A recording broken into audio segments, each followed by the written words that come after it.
Salam əziz izləyicilər, kanalıma xoş gəlmisiniz.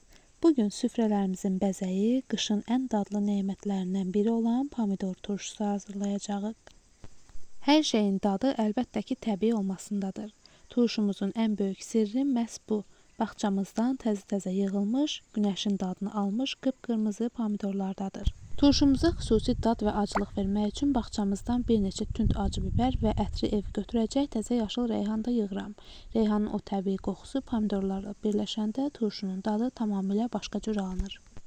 İndi isə yığdığımız bütün ərzaqları, pomidorları, biberləri və reyhanı bol soyuq suda təmiz-təmiz yuyuram. Turşunun qış boyu xarab olmadan şəffaf qalması üçün həm tərəvəzlər, həm də göyərtilər tam təmiz yuyulmalıdır.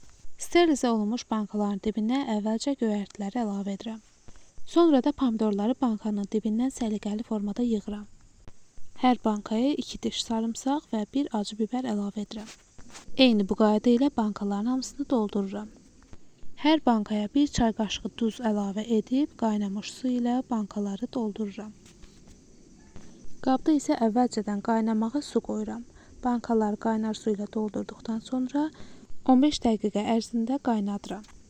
Qaynatma prosesi turşunun ömrünü uzadır və qapaqların yaxşıca tutmasını təmin edir. Bankaları qaynatdıqdan sonra götürürük və son toxunuş olaraq hər bir bankaya 1 çay qaşığı sirkə əlavə edirik. Sirkəni də əlavə etdikdən sonra qapaqları möhkəm bağlayırıq. Bankanı böyrü üstə qoyub 1-2 dəfə o tərəf bu tərəfə çeviririk ki, həm sirkə ilə duz hər tərəfə yaxşıca qarışsın, həm də qapağın hava buraxmamağından əmin olaq. Sonda bankaları tərs çevirib üzərini qalın örtüklə bükürük və tam soyuyana qədər gözləyirik. Və budur, bağçamızın təbii nemətlərindən hazırladığımız rəngarəng ətirli pomidor turşularımız tam hazırdır. Qışda süfrələrimizə xüsusi bir ləzzət qatacaq.